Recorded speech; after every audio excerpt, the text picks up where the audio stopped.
I wanted to also pick up on some of the issues that you have raised in relation to coordination across Whitehall, and the NAO has done some extremely important work around the work in 300 plus work streams, and also preparedness, therefore, for no deal. There's been a lot of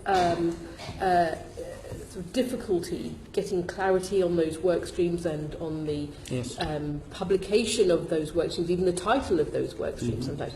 A recent Institute for Government report on Whitehall highlights what they describe as a culture of extraordinary secrecy surrounding information, which they believe has been hampering preparations, a lot of which does require extensive coordination, as you've outlined. Have you seen this level of secrecy in government before, outside of national security, for example? Does it surprise you? No, it doesn't surprise me. The fact there's an instinct for secrecy doesn't surprise me, frankly. What's the level of secrecy around some of our sort of workstream and government business issues? Well, I think there's enough. Can I for a minute put the other side of the argument, because I've listened to it many times now.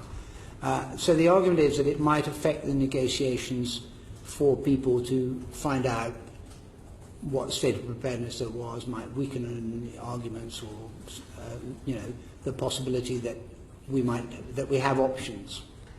And I listened to that, and I'll be honest, I've always been very sceptical about that argument, but I took a view in planning our work that I believed that, irrespective of how that ran, that argument would be beginning to decay when we got to this sort of point.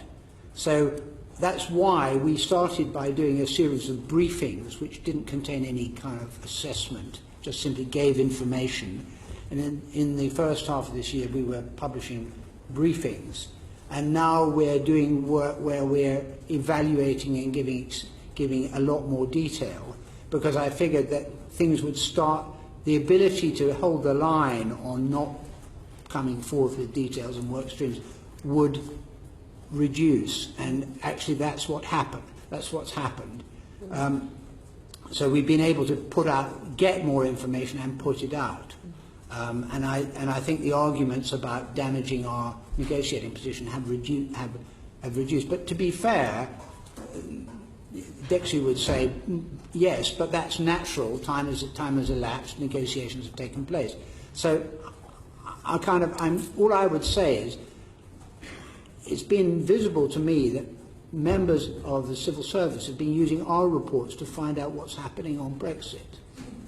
I don't think that's a good state of affairs. I mean, I'm thrilled that I have a wider readership, but I actually think you need to try and, if you're asking people to be behind what you're doing, you need to make sure that they do know what the overall enterprise is and feel really well informed. And I think it was all taken a bit too far, frankly. Yes, I do think that. Where do you think the coordinating and communications point therefore needs to be strengthened for that? Is that Cabinet Office or DECSU or Number 10?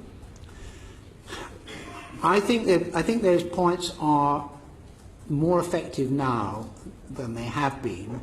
I think that having the machinery of government changes that have been put in place and the sense of urgency that's been generated by the approach of the March date have actually led to more openness and clearer messages and clearer prioritisation.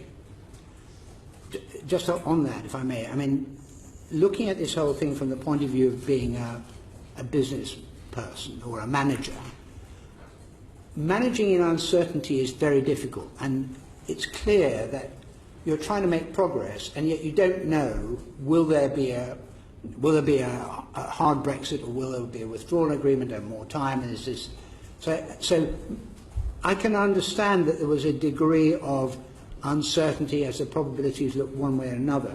But that is one of the most important challenges for leadership, is to take away the risk of that. Say, I want you to do things, I want you to move forward, I want you to move forward strongly.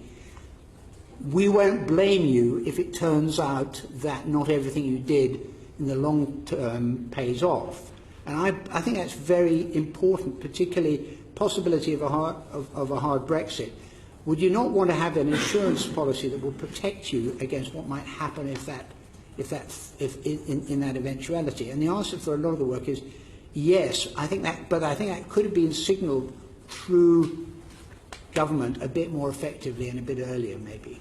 Could I just move to what you've called, I think, a no-deal situation? The strange thing, of course, if we have no agreement, we actually know what our future trading relationship will be. It will be WTO organisation rules. So that actually is very, very clear. But it's these other side agreements that you were talking about earlier.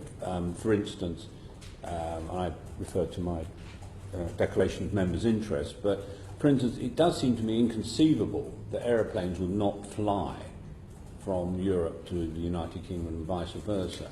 I mean, as a chartered accountant, we would look at the very conservative view of that not happening. But are we preparing for something that really is implausible? Because there would be an agreement, wouldn't there? Well, it's not implausible, it's not impossible, and it could happen by mistake rather than deliberately.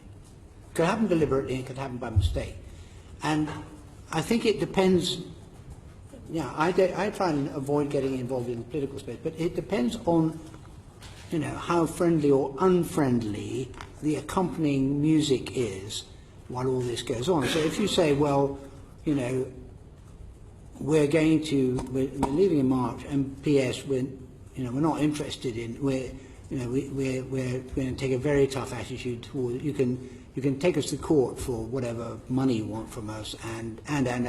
It's not impossible for anyone, even a chartered accountant, to think of scenarios where people might not be terribly helpfully disposed to us. And the point about all of these arrangements I've talked about is they do require mutual goodwill to put them in place. I mean, some of these things, if they're not put in, if we don't continue to be members of the chemical industry body in Europe, we have a very substantial amount of chemical exports to Europe. In fact, they represent by far the majority of chemical exports to the world go to Europe, and they will just stop if we don't get an arrangement, either as part of, under whatever, any franchise. And there are other examples like that which really you are relying on goodwill to get that into place.